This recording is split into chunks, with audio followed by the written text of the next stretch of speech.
And so it is with the doctor-prescribed death and Bela Lugosi's performance, we again hope to keep you in suspense. Professor Antonio Bacille has a theory, but let him tell you about it. As a psychologist, I have worked out a theory I know to be sound. I contend that a person who has decided to kill himself can very easily be turned from this desire to the desire of taking the life of another.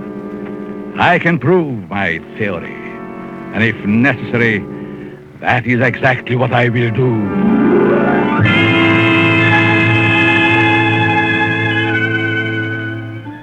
Yes, Professor Antonio Bacille has a theory, but only a theory.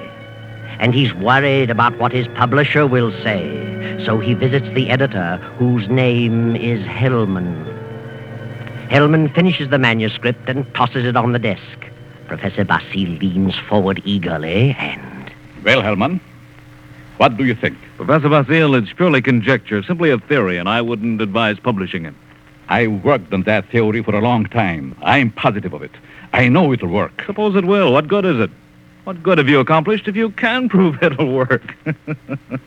Are you laughing at me, Hellman? It's so silly. An ordinary human being has suffered reverses. Is sick of it all. He wants to leave it all behind. And you say he can be changed to want to kill someone else. I do. Self-destruction and the destruction of other life are closely related in the mind. The dividing line is very thin. It's ridiculous. And you won't publish it? Granger would fire me. Why? He told me that, in his opinion, you should be in the asylum. Mr. Granger said that. Does he think I'm insane? How do I know? Hellman, Mr. Granger didn't say that. It's you who thinks I'm crazy. You've never liked me. For some reason, you are trying to tear me down. Well, we'll see, Mr. Hellman. We'll see. Now, wait a minute. I'll show you whether my works are illogical. I'll show you whether I'm insane. Oh, calm down. I'm going to make you eat those words. I know you don't like me, but I'm going to prove that my theory is sound. Good night. Wait a minute. Bacille, wait. You wait, Hellman. You wait. Yes, wait, Hellman. Wait. Professor Bacille, seething with resentment, rushes from the office and strides angrily down the street. Insane, huh? I'll prove my theory. I'll find a subject. I'll find someone who wants to take his own life. And so Bacille goes home, late for dinner. He finds a note from his wife, Myra, saying she's decided to attend the opera and will be home around 11:30. Then Professor Bacille gets an inspiration. He goes to the bridge over the deep canyon, the bridge called Suicide. And strangely enough, he hasn't long to wait. As he stands against the railing in the fog, a figure appears a few feet beyond, stops, prepares to leap. Don't do it! Wait a minute! Listen. Huh? That's very silly. Let go of me. Oh, no. I couldn't do that. I need you. I don't need you. Don't you know this is against the law? You're not an officer. You can't stop me. It's 500 feet to those tracks below. Hard steel rails. And don't believe what they all tell you about not being conscious of what happened. You'd know. People don't die instantly. Let loose. They lie in agony for minutes and sometimes for an hour. It's a horrible death, I know. How do you know? I'm a doctor. Doctor? Yes. I can tell you much simpler ways, much less painful ways and quicker. You're a nice young girl, an intelligent girl. You wouldn't want it to happen this way. Maybe after I talk to you a while, you wouldn't want to do this at all. No. No. But come on. Let's talk it over. Maybe a few minutes' talk will change the entire picture for you. What could you do to help me? If you'll come, I'll tell you. There's a motive back of your wanting to do this, and I'd like to know what it is. Nothing doing. Haven't you any relatives? Any loved ones you'd like to do something for? Yes, Then if you talk with me for a while, maybe I can find my way clear to help those people.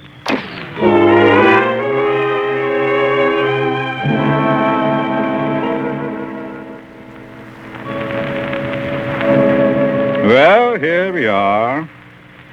Come in, please. Well, what do you want to know? Sit down first. Are you hungry? No, I'm not that broke. It isn't poverty. I knew that. I could tell by your clothes. Now first, why did you come here? Why? Why, because you talked me into it. See, you're not afraid of me? Afraid?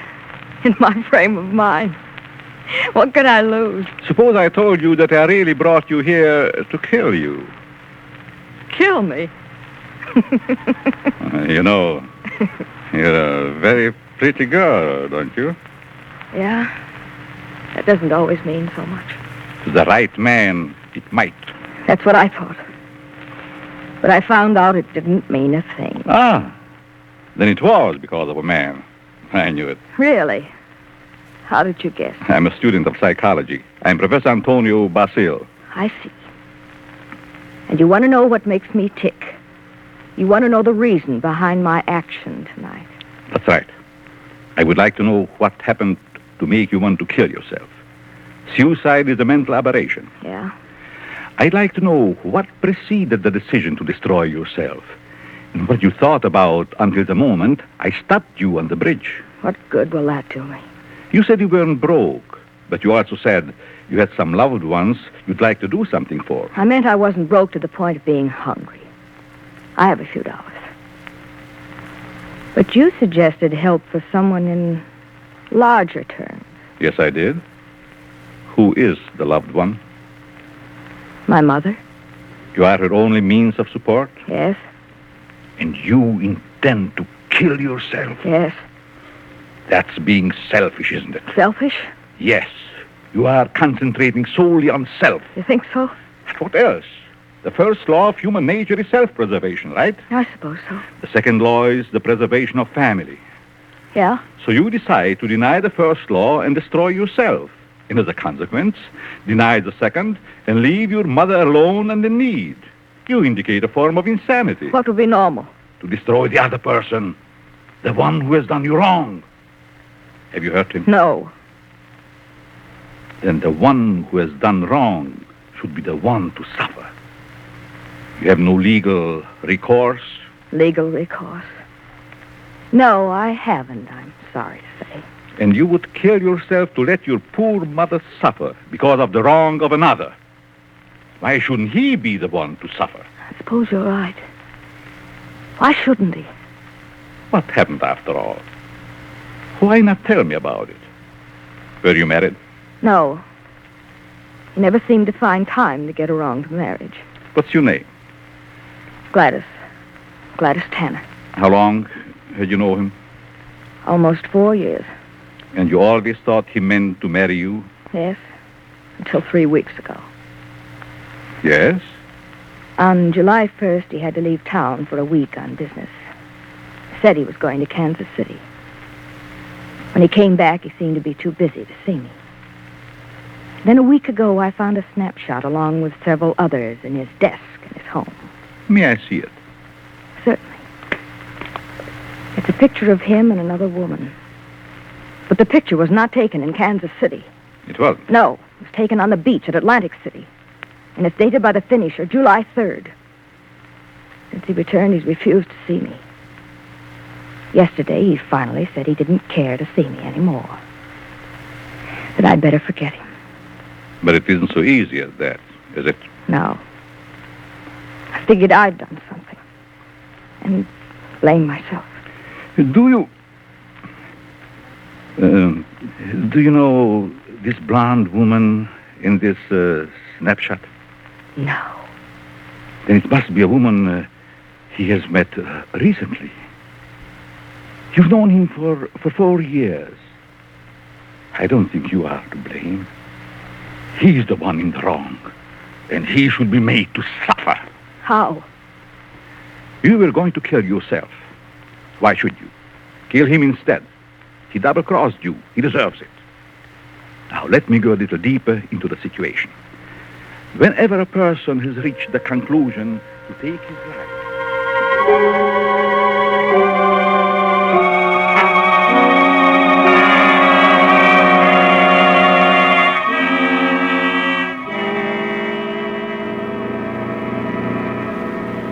you are sure you have made up your mind, Miss Tanner? Positive. Now, if you're careful, you won't be caught. No.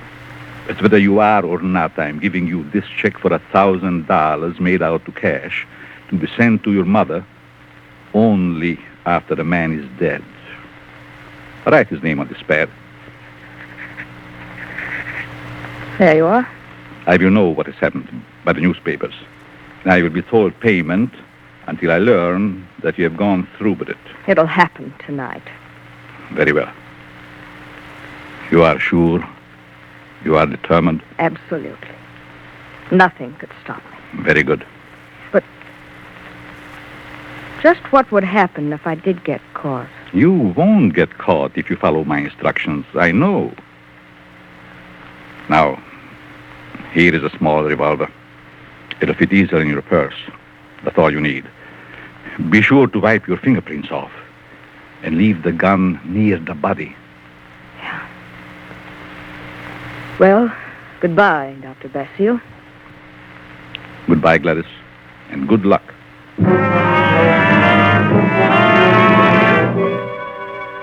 Professor Bacille watches Gladys as she crosses the street to the dimly lighted bus stop. Then he rushes to his car and drives away. A few minutes later, he comes to a stop at Hellman's house. Hellman, the editor who ridiculed his theory. Just a minute. Oh. Hello, Bacille. Good evening, Hellman. Thought I'd drop out to have a little chat with you. Well, why this time of night? It's kind of late, isn't it? 11. Didn't think that was late for you. No? Come in. Thanks. Sit down. What's on your mind? I want to talk to you about my theory you ridicule so definitely. My theory about suicide. Oh. Well, I just don't believe it, that's all. And I said I'd prove it, didn't I? Yes, but what are you getting at? It's going to be proved. My theory is going to be proved tonight. Well, that's fine. Go right ahead and prove it. I don't like you, Hellman.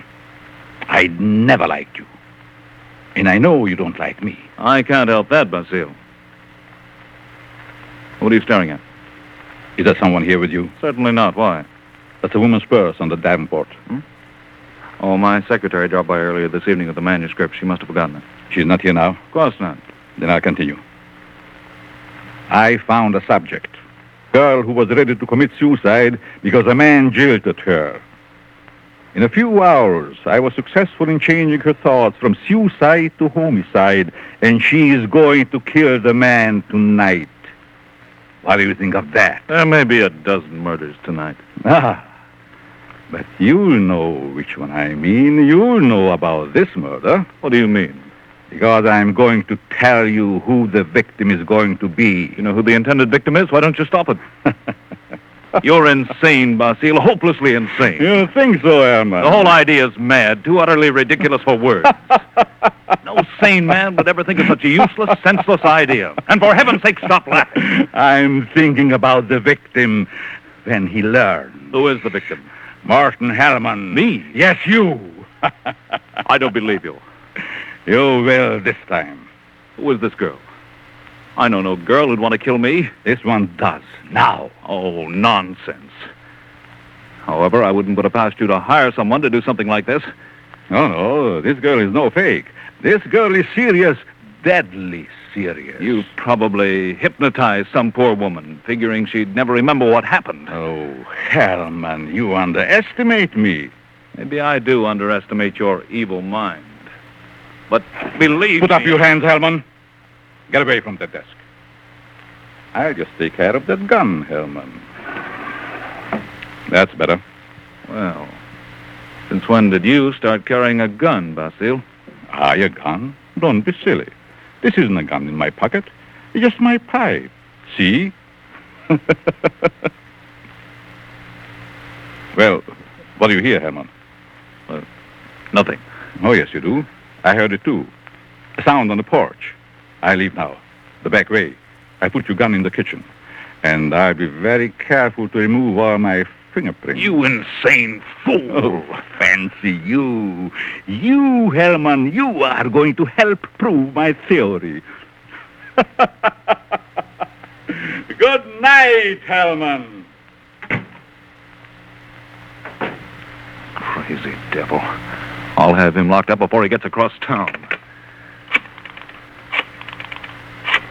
Good evening, Mr. Hellman. Huh? How did you get in here? Through the patio door. What do you want?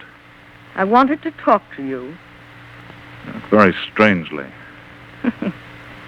You're just imagining things. And what are you doing here? I wanted to tell you something. Yeah? What? When you first indicated to me that you were through with me, I was terribly hurt. I thought all along that we were to be married. I couldn't understand. I tried and tried to think of something I'd done to cause our breakup. And then I happened to find this snapshot in your desk. Snapshot? Take a look at it. Kansas City. No, Atlantic City, New Jersey. You and a blonde. And the date is stamped on the back. A business trip.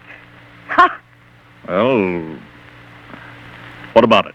I just wanted you to know that you weren't so slick. I wanted you to know that I knew about the blonde. That I knew you'd lied. Now that you've told me, what good does it do you? A lot of good. First, I thought you came here for money. How could you think such a thing? Well, I think you'd better go now. I'm going. Goodbye, Morton. And good luck in your new venture. What venture? This one. Gladys! Gladys! And wish me luck in mine.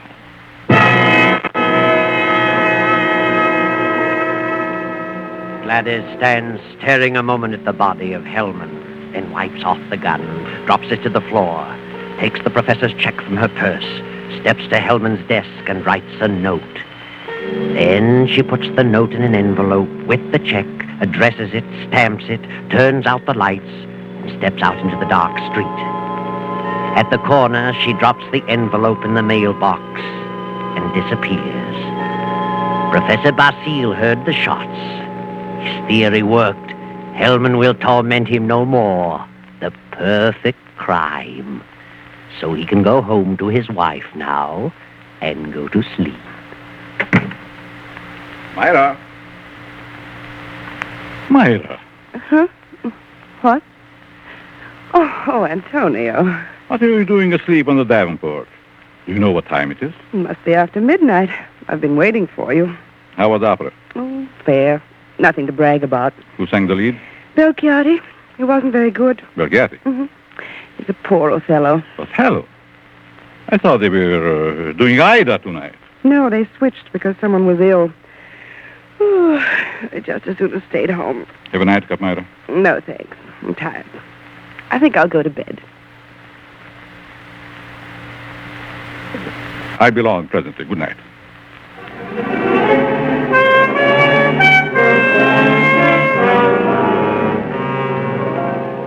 Then the night passes and the morning comes. The professor rises cheerfully and prepares for breakfast. Then... I'll get it, Myra. Yes? Are you Professor Bacille? Yes, May we come in? We'd like to talk with you. of course. What is it you want? Is your wife in? Yes. We'd like to see her, too. Myra. But what's this all about? What is it, Antonio? These men are from detective headquarters. They want to talk to us. Really? What about? May I ask where you were last night, Mrs. Bacille? Certainly. I went to the opera. What time did you get home? Oh, I imagine it was around 11 or shortly after. Mm-hmm. Were you at home last evening, Professor? Well, I was at the club and got home about 12:30. By the way, do you know a Morton Hellman? Certainly. What about him? He's been murdered. Murdered? Good Lord. When? Around midnight last night. I found him this morning. How terrible. Why, I've known him for years. He was editor-in-chief of the company publishing my writings. I'm a psychologist, you know. Yes, we know. But what do you want to know from us? We weren't connected socially with Hellman, just in business. Did you know him, Mrs. Bacille? Yes, I knew him very slightly. Do either of you know of anyone who'd have reason to kill him? Certainly not. Everyone thought highly of him. Did you ever hear of a girl named Gladys Tanner? Gladys Tanner? No. Did you know of a Gladys Tanner, Mrs. Bacille? No. Is this your purse, Mrs. Bacille? Why, of course it is. That's the one I gave you last Christmas, Myra. Oh, yes. I must have lost it downtown. Where did you find it, Lieutenant? At Hellman's home. Hellman's home. Well, how in the Good world? heavens, but We how? found it on the sofa. Well, I can't imagine how it could get there. And this is the revolver that killed Hellman, found on the floor beside him. What? No fingerprints on it, however. What? May I see it? Why, Myra, this is your gun. I bought this for you 2 years ago when I went on the lecture tour. Yes, I think it's mine, but it just doesn't make sense. Did you have the gun in your purse when you lost it last night? Well, perhaps I did. I'm so confused now I can't remember. That thing, Myra. The thing, it is terrible. Oh, I know. Oh, dear, I feel ill. Did you ever fire this gun? Yes, once last year up in the mountains. I wanted to see how it worked. Ever reload it? No, I've never reloaded it. I just didn't think about it. But maybe I did put it in my purse. Why, I don't know. And whoever found the purse may have used the gun to... Oh, I just can't seem to think. This gun misfired on the first 2 shots. The other 3 killed Hellman. This is the most amazing piece of coincidence I ever heard of. Why would my wife want to do such a thing? Why should she get to Hellman? She hardly knew him. Are you sure about that, Professor? Of course. Well, sorry to say that I don't believe her. What? This is ridiculous. This is going to be a shock to you, Professor, but here's a snapshot we found on Hellman's desk. Taken in Atlantic City last July. Good heavens. Why? This is you, Myra. You and Hellman. You were at your mother's in Florida in July. Myra, look at me. What does this mean? I can't. I can't. And I can't believe such a thing. May I have the purse, the gun, and the photo? Thank you. I'm sorry, but I'll have to take her down to headquarters. But I didn't kill him. I didn't. I wouldn't. I loved him. Myra. You better pull yourself together. You'll have to go back. You'll want photos and fingerprints. Yes. Better get it ready, Myra. Certainly looks bad for her. Afraid it does. Looks like an open and shut case. Oh, will you come along too, Professor? Certainly. And so it all worked out beautifully. Not quite as the professor had planned. But then he changed his plan from the moment when Gladys Tanner showed him the snapshot taken in Atlantic City.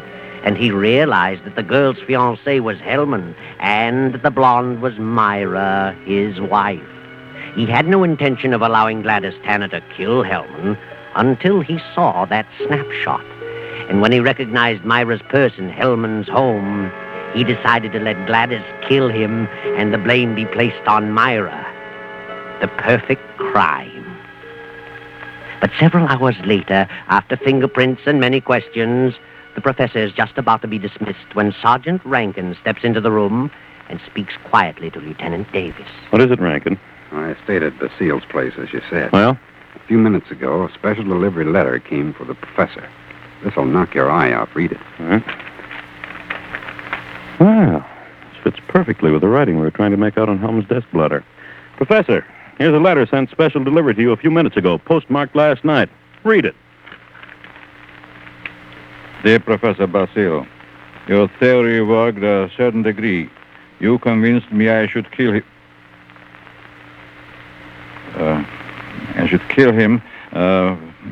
But when that gun you gave me misfired twice, I almost quit.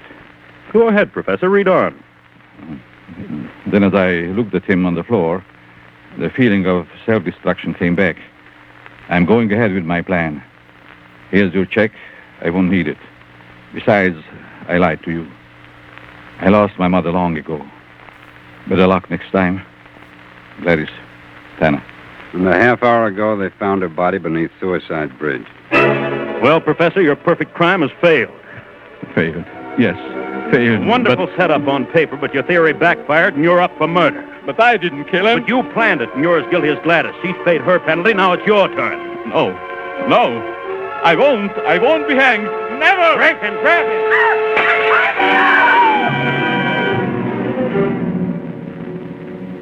And now the doctor lies on the sidewalk 17 stories below. His entire theory worked in reverse.